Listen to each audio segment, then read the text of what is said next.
Buenas tardes a todos y gracias por seguir aquí en La Brecha hablando de propiedad intelectual. En primer lugar, me gustaría dar las gracias al despacho por organizar este congreso y, sobre todo, a César Antonio Molina, porque, bueno, la verdad es que lleva muchísimo trabajo y ha sido enorme, ¿no?, el esfuerzo en la organización del mismo. Me gustaría, por supuesto, dar las gracias a los ponentes que están hoy aquí en esta mesa, que les presentaré ahora. En primer lugar, tenemos a Ana María Ovejero, es catedrática de Derecho Constitucional en la Universidad Europea de Madrid y, bueno, es vicedecana, además, de la Facultad de Ciencias Sociales y Comunicación, además de otros... Bueno, de un currículum, la verdad, muy lleno de hitos en diferentes ámbitos, gestión, colaboraciones con fundaciones, etcétera. Pues desde el punto de vista de la investigación ha siempre trabajado en temas vinculados con lo que hoy nos ocupa, violencia de género, reformas de justicia, igualdad, y últimamente en temas relacionados con protección de derechos humanos, y, bueno, en general, todas estas materias relacionadas con su disciplina. Por supuesto, autora de numerosas publicaciones, no hace falta que lo diga, y trabajos de investigación. También nos acompaña Alberto Ruiz Ojeda, catedrático de Derecho Administrativo de la Universidad de Málaga y socio también de la firma que organiza este congreso. Él, bueno, es autor de temas relacionados con regulación económica, competencia, formas de gobernanza, mecanismos de acción colectiva y también desde una perspectiva muy interesante que pondrá hoy encima de la mesa, que es la perspectiva de análisis económico del derecho en las instituciones a la hora de la evaluación de las instituciones. Luego verán por qué les estoy diciendo eso, ¿no?, esa perspectiva interesante acerca del tratamiento jurídico de los temas.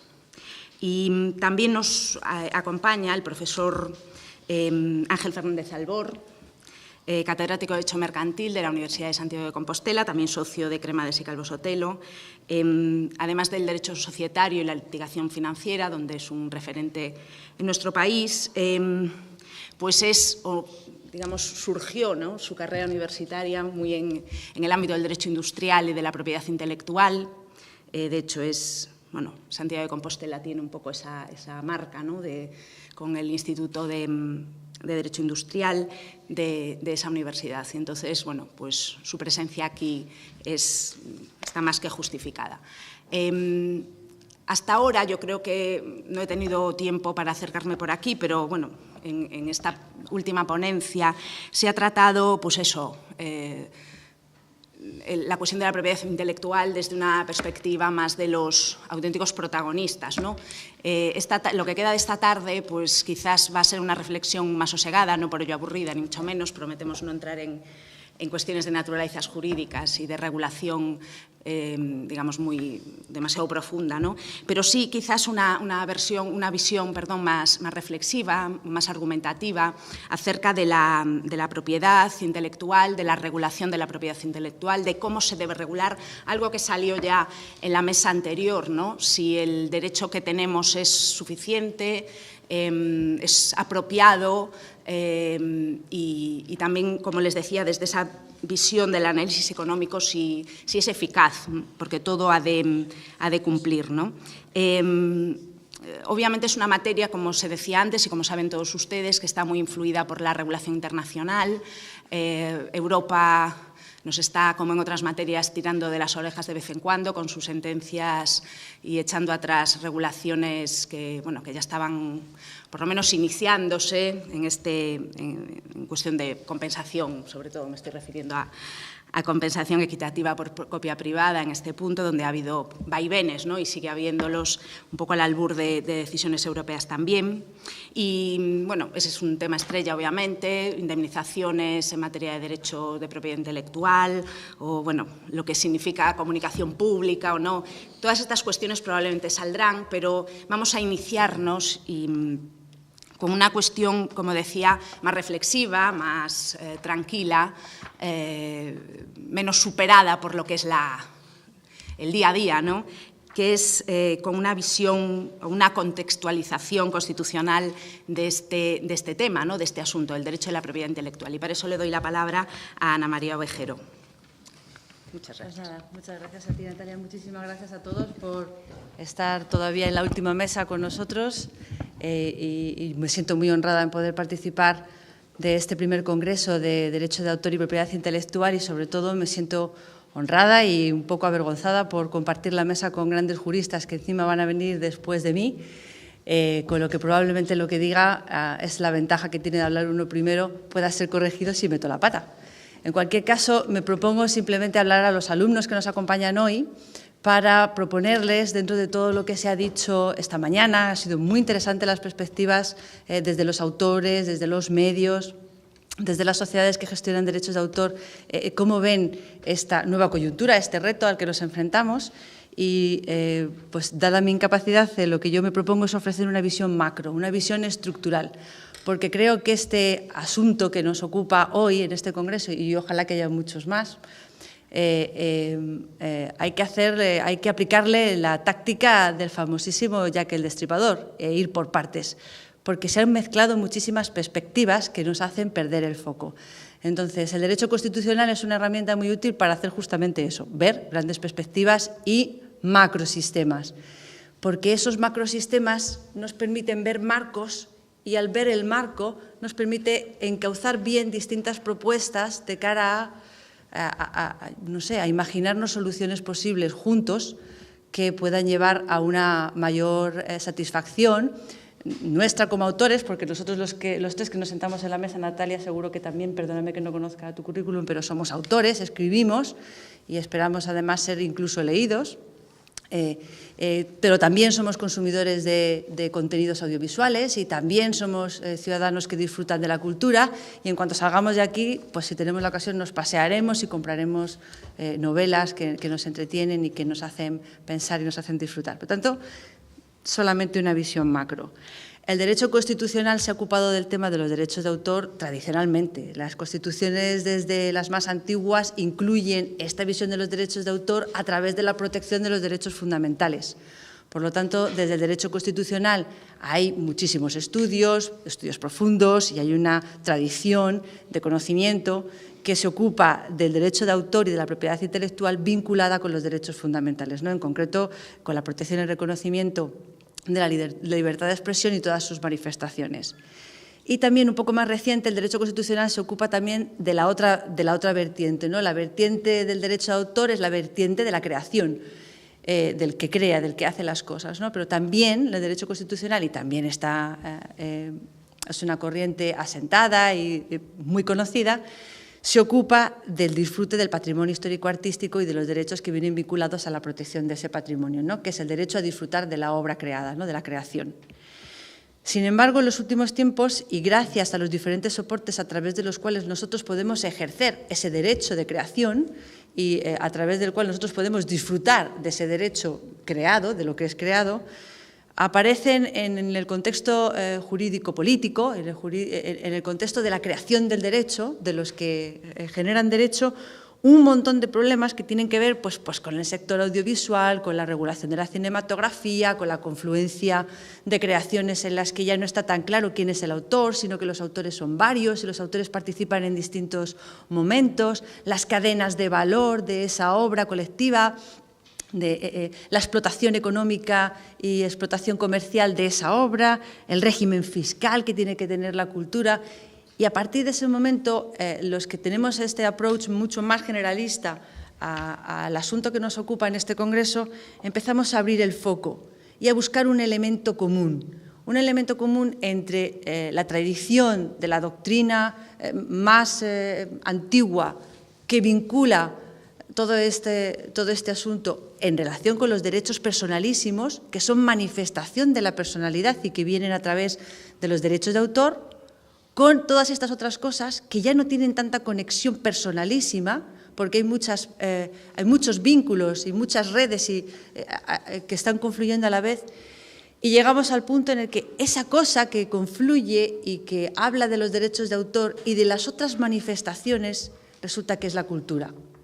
Y la cultura ya no es solamente la expresión de un derecho fundamental o de los derechos fundamentales de muchos confluyentes, de muchos autores, sino que se convierte en un bien jurídico, en algo superior, algo que constituye además un elemento identitario de la comunidad política a la que se dirige el ordenamiento. A partir de ahí, cambia la visión del creador en el contexto jurídico moderno, el actual, y pasa de ser el creador de su propia obra, como Juan Palomo, yo me lo guiso, yo me lo como, con mis propios derechos, con mi propia explotación, y yo hago con esto lo que quiero porque es mío, es mi obra, es parte de mí, es una manera de manifestar mi personalidad, a considerar los derechos de autor como una de otras manifestaciones que componen un bien en el que el autor es parte, pero no es el único dueño, que es la cultura, y que pertenece al conjunto de valores superiores que están protegidos y que deben ser protegidos por el ordenamiento, por el Estado, por la comunidad internacional. Y este cambio es un cambio radical, porque no es lo mismo, os pongo un ejemplo, no es lo mismo hablar de derechos de explotación en términos de ellos son los que se lo van a llevar, como hablar de regulación y de derechos de explotación, de derechos comerciales y económicos en términos todos somos beneficiarios, todos somos perjudicados del abuso, ¿no? Y esto produce una transformación también incluso en el funcionamiento de las herramientas de las que dispone el Estado a la hora de proteger la creación, la industria creativa, la cultura en términos absolutos. Mientras que los derechos fundamentales entran en las constituciones desde muy del principio, la cultura como bien jurídico superior no tiene una introducción tan temprana. Entra en las constituciones a partir de la Segunda Guerra Mundial, entra además de la mano de los movimientos internacionales de protección de derechos. Y se produce una paradoja que no ocurre con otros intereses y bienes del Estado que aparecen rápidamente en nuestras constituciones, y es que es el movimiento internacional de protección a la cultura el que es mucho más activo, el que está mejor organizado que la protección nacional de la cultura, con todo lo que eso tiene que ver, probablemente porque hay un problema en la definición del concepto jurídico. A pesar de que la cultura es precisamente lo que identifica esa comunidad y la que define a esa comunidad como un sujeto político, como un sujeto también de derechos colectivos. Quizá precisamente por esta tardanza en la introducción en las constituciones, en la Unión Europea la llegada también de la protección de la cultura como bien jurídico, como valor superior, también es tardía. Aparece en el Tratado de Maastricht, luego en Niza, luego en la Constitución Europea también, pero aparece tarde y aparece de forma rara. Fijaros, rara en términos como había sido protegido tradicionalmente el derecho de producción, el derecho de creación en los sistemas constitucionales más tradicionales. La Unión Europea pasa a asumir la obligación y el objetivo de fomentar la cooperación entre los Estados miembros, apoyando y complementando la acción de los Estados en ámbitos como el conocimiento y la difusión de la cultura y la historia de los pueblos europeos, la conservación y protección del patrimonio cultural europeo, los intercambios culturales no comerciales y, lo más importante, la creación artística, literaria e incluido el sector audiovisual de los europeos. La Constitución española, que es una constitución de finales del siglo XX, recoge también la cultura como un valor superior y la tenemos plenamente reconocida. La tenemos reconocida a través de nuestro derecho fundamental, es decir, de la libertad de expresión como una de las manifestaciones. La tenemos reconocida como bien jurídico superior del ordenamiento desde el propio preámbulo de la Constitución. La tenemos reconocida como función del Estado y una obligación del Estado. Y la tenemos también reconocida o con implicaciones en su reconocimiento sobre las obligaciones que debe cumplir el Estado. Y a partir de ahí la Constitución genera un complejísimo sistema competencial en el que para proteger, fomentar y desarrollar este bien jurídico superior genera un entramado de participación concurrente de competencias muy difícil de entender, que hacen que cada manifestación cultural tengamos que verla en solitario y en aislado para saber quién protege el qué y hasta dónde, por hablar en términos muy generales y por ir súper deprisa. Natalia. Este sistema competencial no es que es concurrente, no es que, bueno, pues como no sabemos lo que hacer, pues un poco que le demos un poquito a todos, ¿no? No, al contrario. Os leo un párrafo del Diario de Sesiones en el Senado el 13 de septiembre de 1978.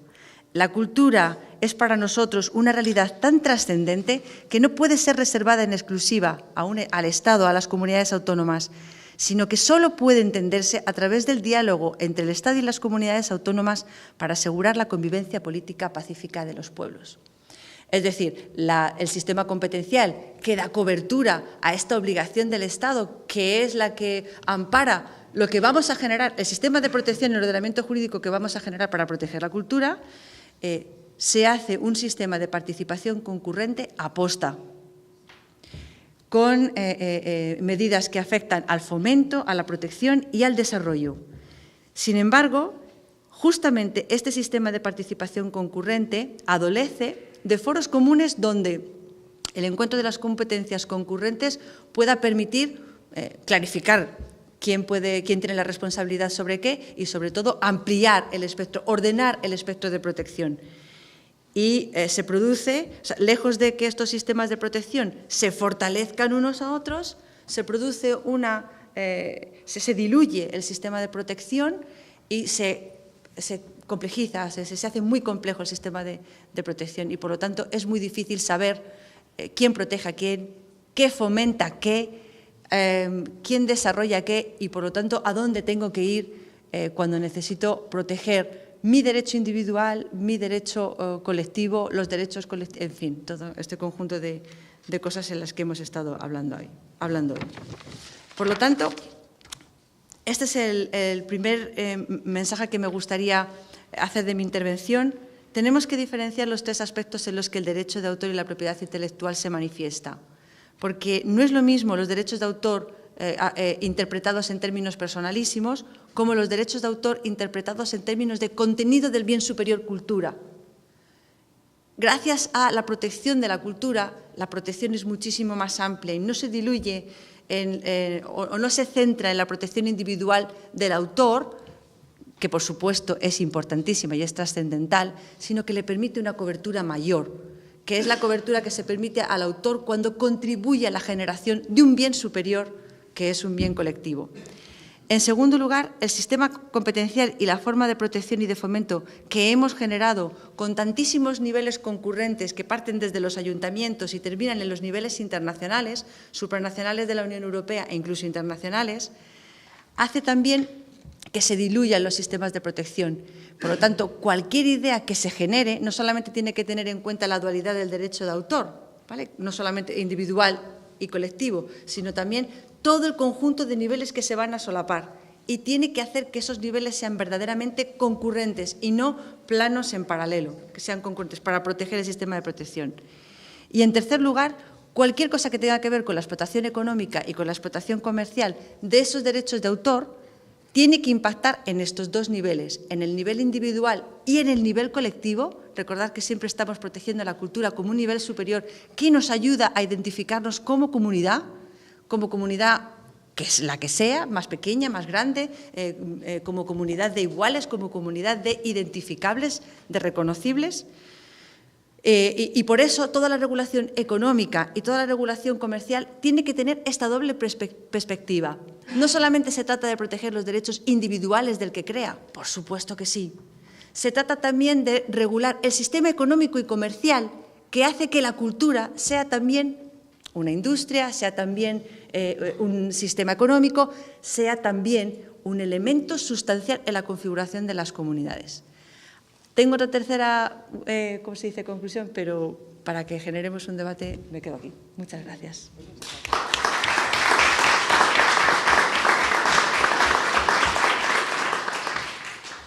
Bueno, en cierta medida, y tomando las palabras de Ana María, pues esa perspectiva está presente en la propia ley.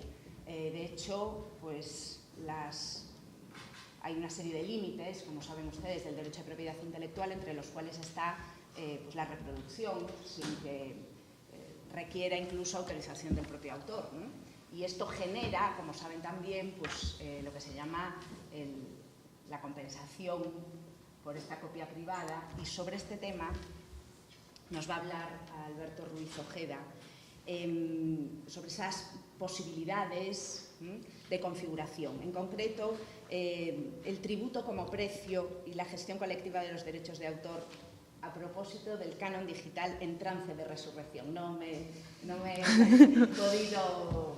he podido dejar de leer ese título tan sugerente. Micro. Ay, perdón, esto es para allá. Uno te llega. 2. ¿Qué tal? Buenas tardes. Tengo que aclarar una cosa. Seré muy breve, 10 minutos, no hablaré más. Debo aclarar, siempre lo hago, especialmente cuando mi intervención es muy breve, que no estoy enfadado. ¿Vale? Al contrario, estoy feliz y encantado de estar aquí. Lo que pasa es que mi tono de voz es muy alto, mi manera de hablar es enormemente tajante y parece que estoy enfadado, pero no lo estoy. Y además, procuro no estar apegado a mi manera de ver las cosas y, por tanto, me gusta que me lleven la contraria. No sé divagar, no me sale enrollarme porque me duermo yo mismo, entonces mi discurso se corta con una caída en un sueño profundo. Le preguntaban a Chesterton en una conferencia, ¿qué es la ortodoxia o qué entiende usted por la ortodoxia? Y él dice, eso es algo tan importante y que me interesa mucho que voy a escribir un libro. Y el tío lo escribió. Su ensayo, el celebérrimo ensayo de Chesterton, delicioso, sobre la ortodoxia. Me interesan tanto los derechos de autor como juspublicista y como economista, que no estoy escribiendo un libro porque tal vez no doy para eso, sino que estoy escribiendo un artículo que me han pedido para una obra colectiva precisamente sobre esto. Y más o menos el título que acaba de dar Natalia es el que probablemente al final salga en este artículo que estoy empezando a escribir ahora, ¿no? Es una materia de la que no tengo casi ni idea, pero que me atrae muchísimo. Bien, decía Ronald Coase, que es mi economista favorito, que la asignación de los derechos de propiedad es totalmente irrelevante siempre y cuando los costes de transacción no sean significativos. O sea, da igual quién tenga un derecho de propiedad. Si no hay costes de transacción, al final se quedará con el derecho de propiedad, con la cosa, quien más interés tenga en ella. Y recibirá la correspondiente contraprestación quien se quiera desprender de esa cosa o de ese derecho. Y eso es aplicable a todo el universo de derechos que conocemos. Esto significa que es imposible. Hay dos palabras en el idioma español que están sufriendo un envilecimiento tremendo y que se parecen mucho. Una es importante. Importante, cuando alguien dice esto es muy importante, significa que no tiene ninguna importancia. Y otra es imposible. No, es imposible. No, a lo mejor es que quiere decir que es un poquito difícil o hay incluso que trabajar para hacerlo. No, yo cuando emplee las palabras imposible es que no puede ser. Y cuando hable de importante es que es importante. Bien, pero sobre todo me referiré a imposible. Es imposible, lo cual significa que no puede ser, que cuando cambian las herramientas de intercambio para hacer que los costes marginales sean abruptamente decrecientes y, por tanto, tendentes a cero, no se modifiquen la propia configuración de los derechos de propiedad. Es imposible. Como decía don Álvaro Dors, en realidad, la propiedad solo es posible en relación con los bienes inmuebles. Yo puedo decir de un bien inmueble, esto es mío, pero del resto de los bienes lo único que puedo decir es, me lo debes. El resto de los derechos que no recaen sobre bienes inmuebles son puros y duros derechos de crédito sobre cualquier bien mueble, y ya no quiero ni contarte sobre una creación artística o intelectual. ¿Qué ha pasado aquí? En esencia, dicho muy en corto y probablemente muy a lo bruto. Muy sencillo. El autor crea, pero no puede controlar la transferencia de su derecho. Se dice formalmente en la Directiva de 2001 y se dice en el texto refundido de la Ley de Propiedad Intelectual que una de las exclusiones o excepciones del derecho de autor es la copia privada. No, mira, no. O sea, eso no es una excepción. Es que tú no puedes controlar que le hagan fotocopias a tu libro. Es que tú no puedes controlar que transmitan tu canción o la imagen que has producido por Internet. Porque Internet es la anarquía. Es aquello a lo que Hegel le temía tantísimo. Es el Unrecht, el no derecho, le non-droit del que hablaba Carbonnier. Pero es que solo somos capaces de hacer lo que realmente podemos hacer. El derecho es el mundo de lo posible. El derecho no puede hacer lo que no es posible. Nunca ha podido hacerlo, incluso aunque lo escriba en una ley. ¿Y qué se ha hecho aquí? Lo que se ha hecho aquí es instaurar un trade-off, un intercambio en régimen de acción colectiva. Exactamente esto es lo que estamos haciendo. Un derecho no es ni público ni privado per se. Cuando digo ninguno, es ninguno. Se convierte un bien o un derecho en un bien público o privado en función del instrumento que elijo para producirlo, intercambiarlo o transformarlo. Cualquier recurso es cualquier recurso. Un par de zapatos, la defensa nacional, un corte de pelo, los derechos de autor. Algo es público o privado en función del instrumento privado o público de provisión o de producción o de intercambio que utilizo para eso. La publicidad o la privacidad la confiere la herramienta de transacción. Y por tanto, la herramienta de transacción configura el derecho y lo llena de contenido porque lo hace posible. Porque un derecho o es utilidad o no es nada. Nada es nada. En derecho civil lo conocemos perfectamente. La usucapio es una forma de adquisición de algo en relación con alguien que fue su dueño, pero no lo usa porque no le encuentra ninguna utilidad. Y eso hace que el derecho no pueda reconocerle un derecho de propiedad a alguien que no encuentra ninguna utilidad en un bien inmueble o en un bien mueble. Y eso es así. Por tanto, ¿qué se ha hecho? Pues lo que se ha hecho ha sido instrumentar una herramienta para una supuesta excepción del derecho de propiedad del derecho de propiedad intelectual que se encuentra organizado en régimen de acción colectiva. Y en régimen de acción colectiva se le dice: yo digo que eso es una excepción a tu derecho de propiedad. No, es una excepción que confirma tu derecho. Precisamente. Lo excepciono para confirmarlo. Y entonces, ¿qué hago? Establezco un sistema tributario de manera tal que el tributo funciona como un precio. ¿Por qué? Porque el autor no puede ejercer en relación con quienes obtienen una copia privada su derecho de exclusión, que es esencial del derecho de propiedad. Y como no puede hacerlo, acudo al aparato coactivo de la Administración para que establezca un recargo de forma tal que lo que él no cobra vía precio lo cobre mediante un cuasitributo. Villar-Palasí, que es un gran maestro del derecho administrativo, yo procuro leerlo al menos una vez a la semana, al menos algún artículo o algo que haya escrito en algún momento. José Luis Villar-Palasí fue ministro con Franco. Y los que hemos hecho la EGB, hicimos la EGB por la Ley General de Educación de Villar-Palasí del año 1971.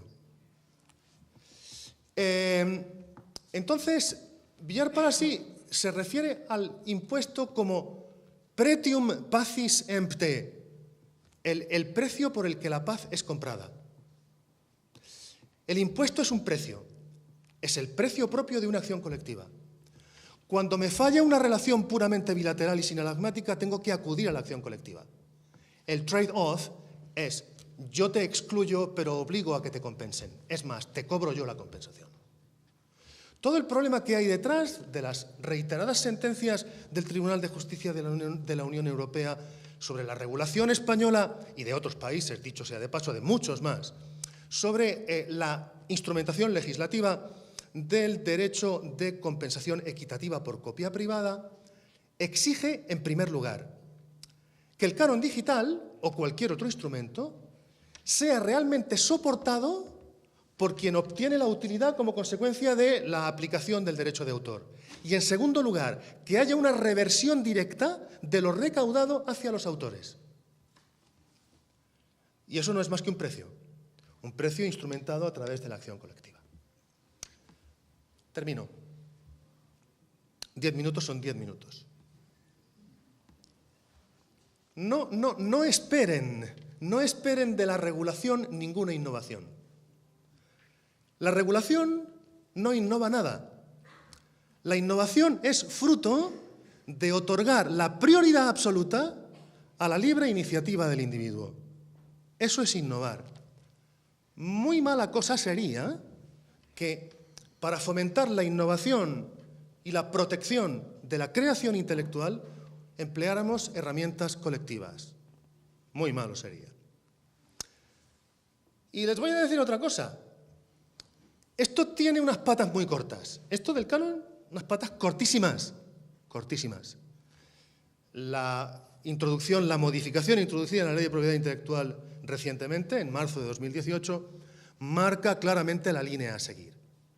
Y la clave está en blockchain, en la cadena de bloques, en que cualquier autor, cualquiera que cree, tenga un acceso totalmente descentralizado a la circulación de su creación y a la correspondiente retribución.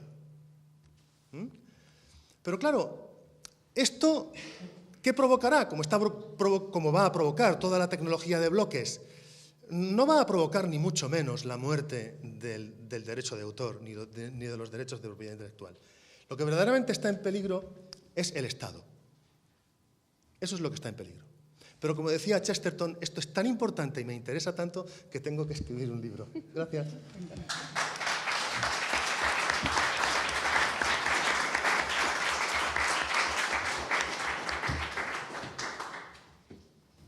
Pues sí que pareces enfadado, ¿eh? Sí. Pero no lo estoy. Pensaba a lo mejor anticipar el debate porque se tiene que ir, pero yo creo que nos va a dar tiempo a que... Sí, pues entonces le voy a dar la palabra al profesor Fernández Albor para que en este ámbito de este acercamiento, como ven, así muy de carácter general, sobre los problemas relacionados con la propiedad intelectual y su regulación, nos aborde la cuestión de lo que es la explotación comercial de los derechos de autor, pues en sus diferentes fases.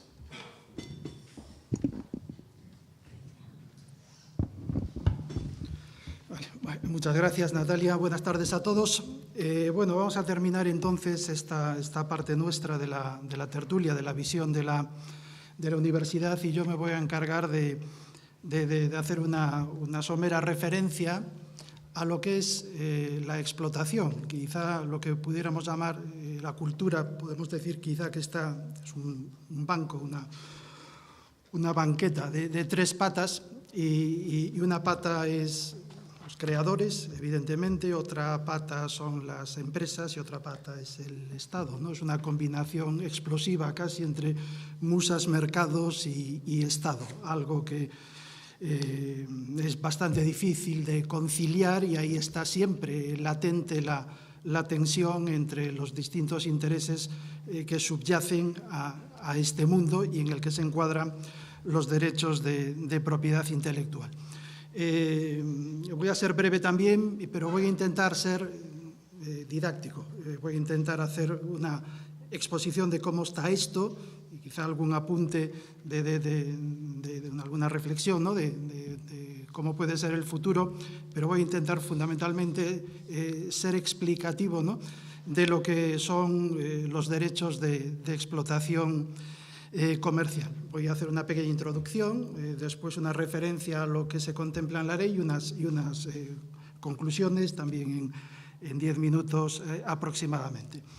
Bueno, las reflexiones iniciales quizá tengan que partir de lo que somos hoy día como sociedad, ¿no? Y somos lo que Galbraith, el Premio Nobel de Economía, pues llamaba una sociedad postindustrial.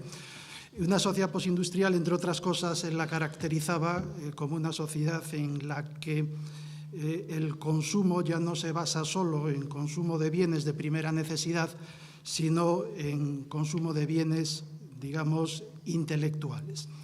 Entonces, en ese sentido, no nos cabe ninguna duda que actualmente, evidentemente no en la misma línea, ¿no?, que los bienes de primera necesidad, pero los bienes culturales son el alimento del alma, ¿no?, el alimento de la mente, y forman parte también de nuestra idiosincrasia actual como seres que vivimos en esta compleja sociedad del siglo XXI.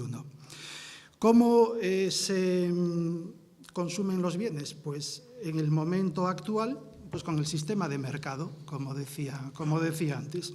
El mercado, pues parece que nunca sabemos bien lo que es, y yo creo que no es nada, es un término nada más que se refiere a la libre interacción de las personas, a la libertad de las personas para producir y cambiar cosas. Y eso lo conceptualizamos con una categoría a veces muy polémica, pero que es una de las instituciones que más progreso y bienestar ha traído a la humanidad en toda su historia, y en la que están los bienes intelectuales en este momento. Tenemos, pues, oferentes, demandantes, intermediarios, como en todo mercado. Los oferentes son los creadores, evidentemente. Los demandantes son, pues, los consumidores, digamos, los ciudadanos, quizá tendríamos que decir, por ese aspecto de la cultura que nos afecta a todos, es más transversal, ¿no?, que el concepto de un mero consumidor. Y en el medio, las industrias culturales, las empresas que consiguen que unas creaciones intelectuales lleguen finalmente a ser utilizadas, disfrutadas, consumidas por los ciudadanos en general. No es baladí este sector, ¿no?, como todos sabemos. Algunas cifras que vi por ahí, pues están hablando de un 5% del PIB aproximadamente. Lógicamente, en unos países, según sean más postindustriales que otros, pues más alto, más bajo, pero bueno, de uno de los sectores más potentes, Estados Unidos, por ejemplo, superior al automóvil, lo que mueven las industrias culturales como sector económico. Y, por tanto, pues este es el entorno en el que se mueve hoy la cultura. ¿Y qué primera reflexión podemos hacer de eso? Pues bueno, pues la típica del mercado, que es como es. Y tiene muchas cosas buenas y algunas que no son tan buenas. Y el mercado premia lo que la gente consume. Y, por tanto, pues no esperemos del mercado que identifique a los mejores autores, a los productos de más calidad, a las obras de mayor, porque no es su misión, no es lo que hace, y, por tanto, no está en esa lógica. Ahí tendríamos que salir a lo mejor de esta pata del mercado e ir a otras patas, de la pata del Estado, de ver cómo puede haber otras intervenciones en este sector que puedan contribuir a mejorar lo que los economistas llaman esas externalidades del mercado. Pero bueno, dicho esto, que es un mercado, que realmente, pues, es como funciona actualmente, también tenemos que decir que es un mercado peculiar, porque si algo caracteriza a un mercado es la libre competencia. Como decía antes, el mercado es libre interacción de las partes, es la libertad de las personas llevado al ámbito económico, ¿no? Y esta libre competencia, pues aquí no se aplica directamente, porque el mundo de la propiedad intelectual funciona sobre monopolios, y si hay algo que es contrario a la competencia y perseguido y demonizado por la competencia es el monopolio. Entonces, ¿cómo se combina esto? Que un sistema de mercado, por tanto de competencia, se articule en base a monopolios.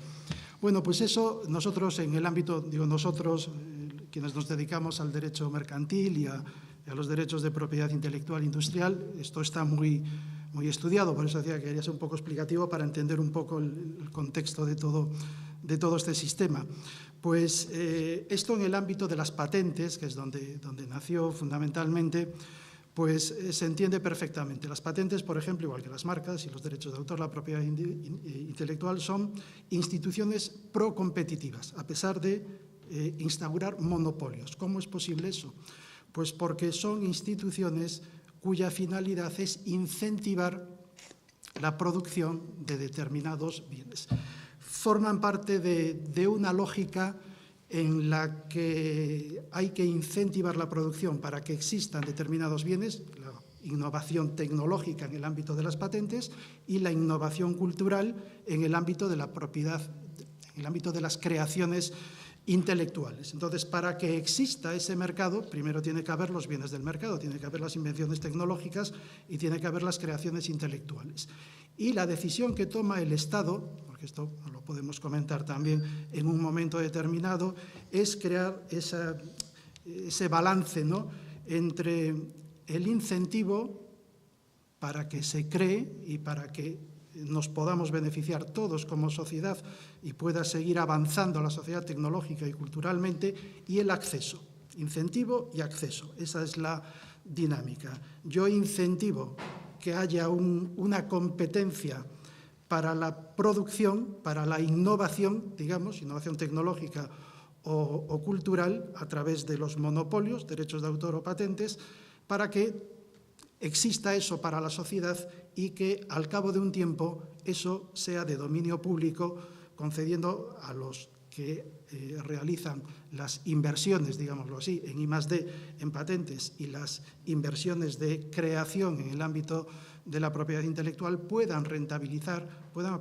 el esfuerzo realizado, las inversiones, o obtener un premio por esa labor que, en definitiva, va a redundar para la sociedad. Entonces, esto es como se ha construido. Y yendo un poco más a lo particular, este monopolio pues no se llama así, ¿no?, en nuestras leyes de propiedad intelectual, sino que se llama, como acabo de decir, propiedad intelectual. Y se usa la palabra propiedad de una forma, yo diría que incorrecta, y como apuntó Alberto hace un momento también, quizá como una metáfora. De hecho, la palabra propiedad aparece tras la Revolución Francesa. Nunca se había hablado de propiedad, sino que tras la Revolución Francesa, los revolucionarios franceses, que fueron los primeros liberales, podríamos así decirlo, ¿no?, que pasaron la sociedad en la abolición de los privilegios y en el reconocimiento de los derechos individuales, llegaron a firmar en la primera ley en 1792 o así, ya poco después de la Revolución, era que la más sagrada de todas las propiedades es la propiedad que es fruto del intelecto de los autores. O sea, una concepción muy apegada a la propiedad para entenderlo, casi como una metáfora, pero conceptualmente muy distinta. ¿Por qué conceptualmente? Porque la propiedad tiene, también dicen los economistas, ¿no?, como dos características que son permanentes. La característica fundamentalmente de la exclusividad: si algo es mío, no es tuyo y por tanto puedo excluir que tú lo utilices. Y la característica de la rivalidad. Hay un conjunto de bienes, son escasos y por tanto hay competencia por poder tener ese bien. Y en la propiedad intelectual tenemos la primera característica, la característica de la exclusividad. Lo que es mío no es tuyo y por tanto el ius prohibendi de todo derecho de propiedad pues lo puedo ejercitar y evitar que tú lo utilices. Pero no tenemos la característica de la rivalidad, que es la más importante, porque yo cuando creo una obra no la creo para usarla yo y para disfrutarla yo. Lo que quiero es que la use todo el mundo. Por tanto, no hay rivalidad. O sea, la función económica de la propiedad, como apuntaba Alberto, es precisamente casi ser pública de la propiedad intelectual, que pueda ser disfrutada por todo el mundo. No gratis, eso es otra parte, ¿no? Pero entonces, ahí lo que nos lleva es a que hay un derecho de propiedad peculiar y nosotros, los civilistas sobre todo, pues claro, como esto no encaja, pues hablan de propiedad especial. ¿Por qué especial? Pues fundamentalmente porque no es ilimitada en el tiempo.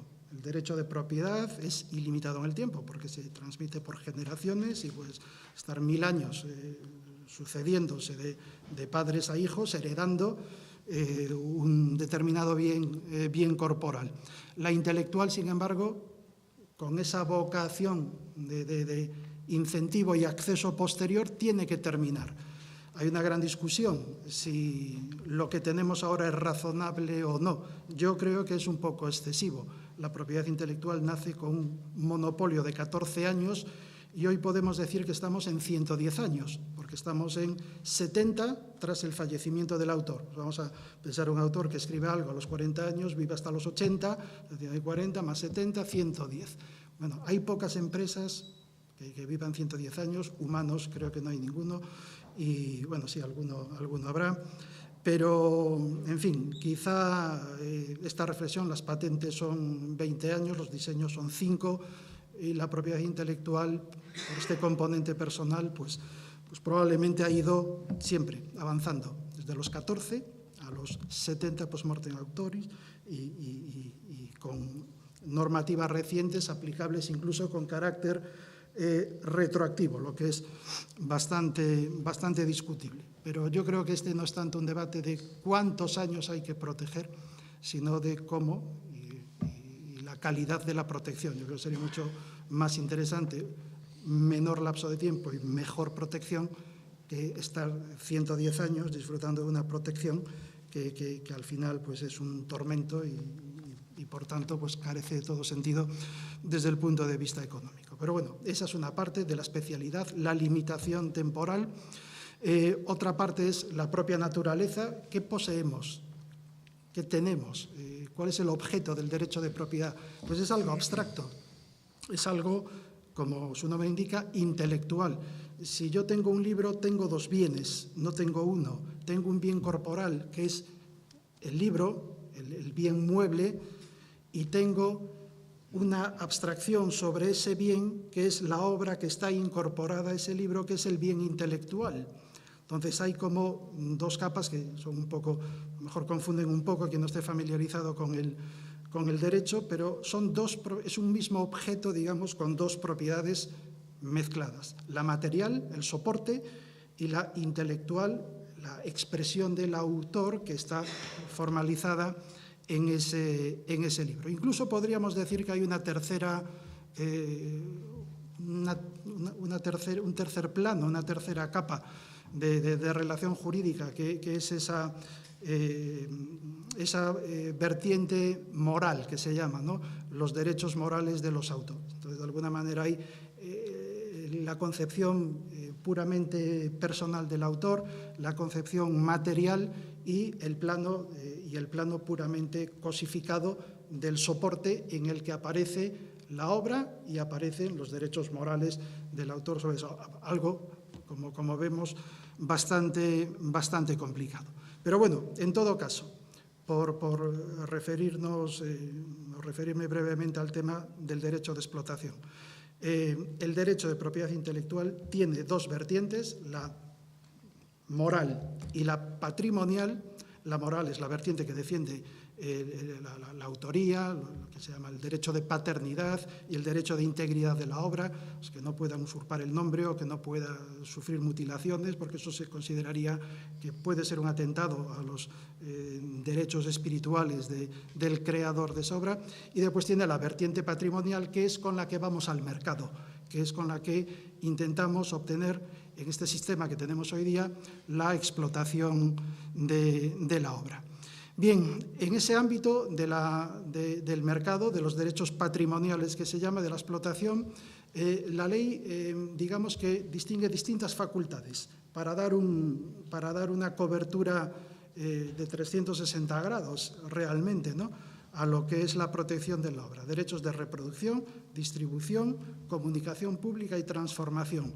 Y realmente es un gran logro, porque yo creo que está teóricamente protegido por todas partes la obra, aunque en la práctica entre agua por todas partes, o circunstancias distintas a la intervención legislativa.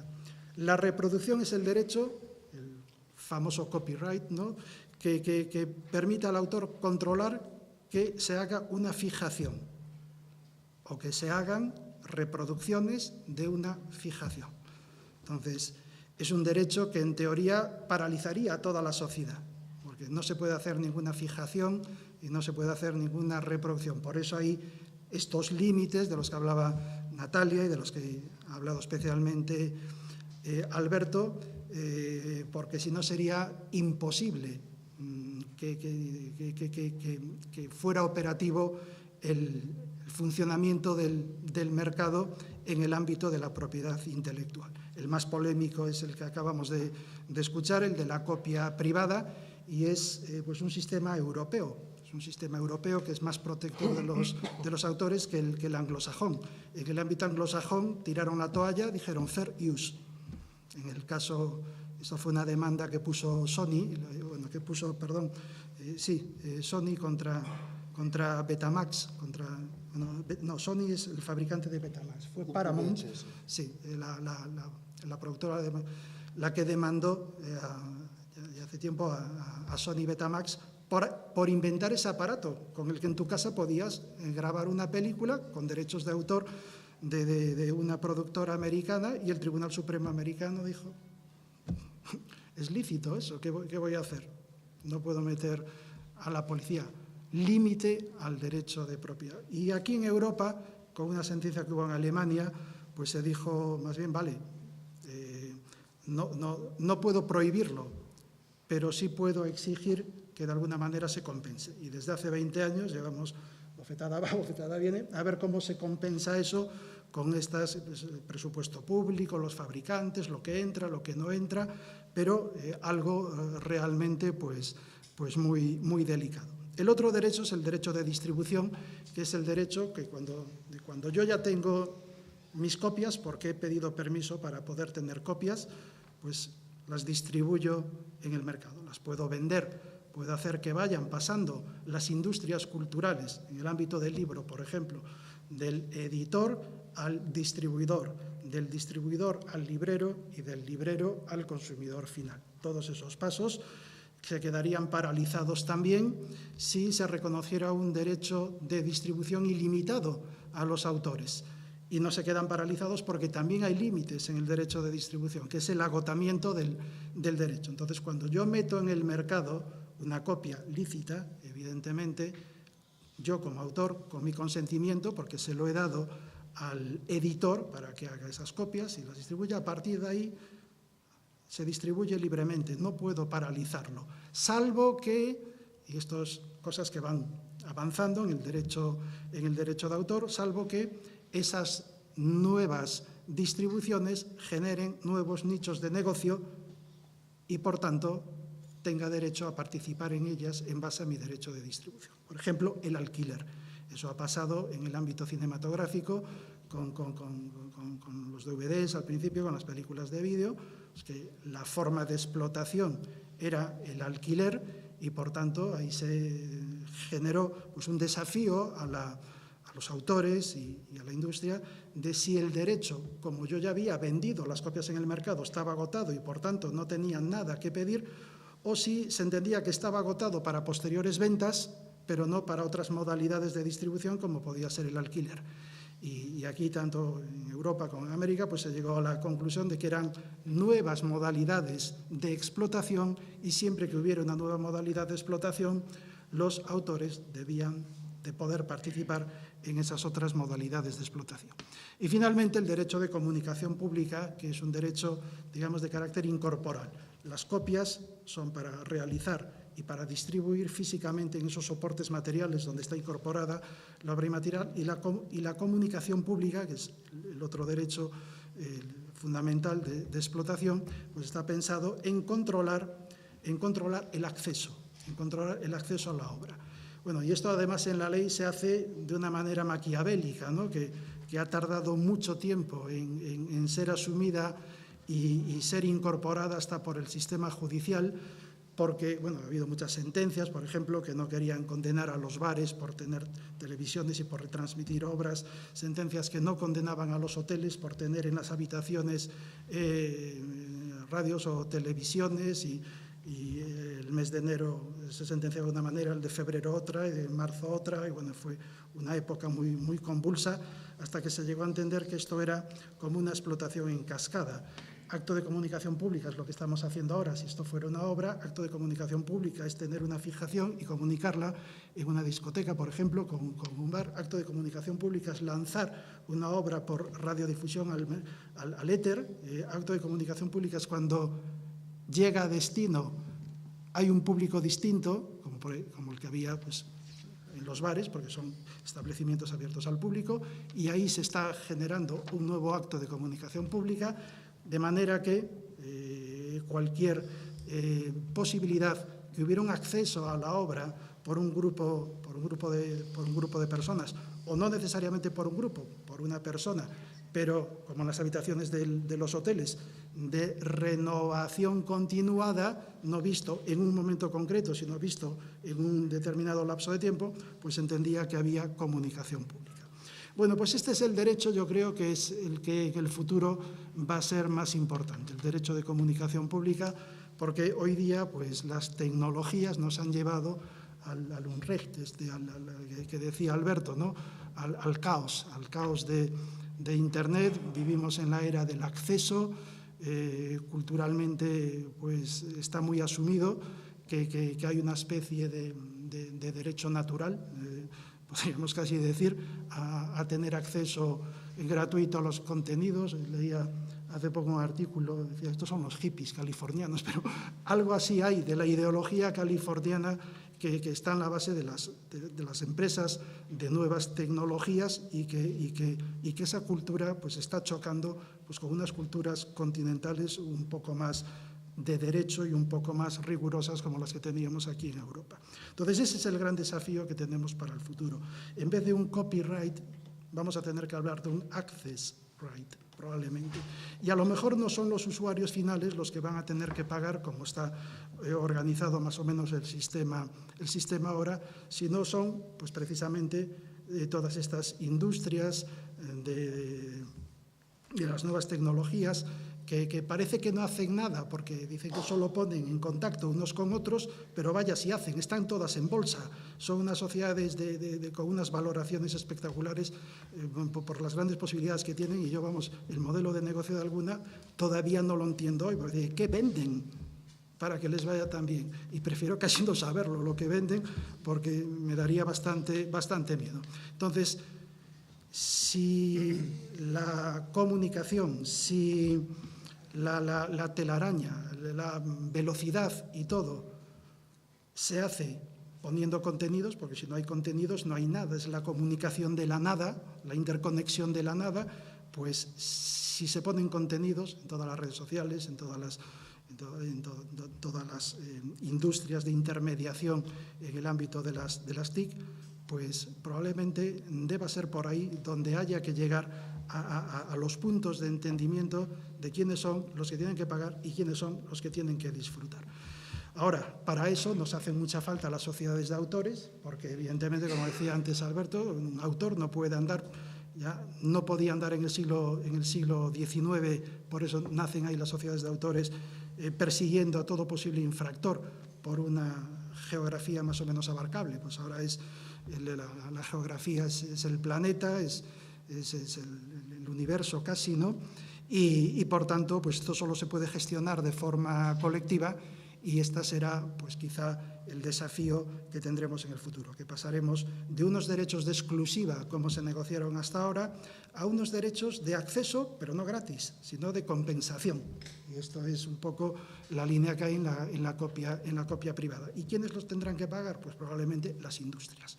A los intermediarios serán los que tengan que pagar a los creadores. Y así estaremos todos contentos, porque los ciudadanos disfrutaremos de los contenidos. Los autores, al ampliarse la base de consumo, pueden reducir evidentemente los cobros, porque cuanto más amplia sea la pirámide de consumidores, vamos a micropagos, pero con eso se consigue pues tener unas remuneraciones más que satisfactorias para que se consiga el objetivo final que tiene que conseguir la propiedad intelectual, que es, como decíamos antes, generar incentivos para la creación.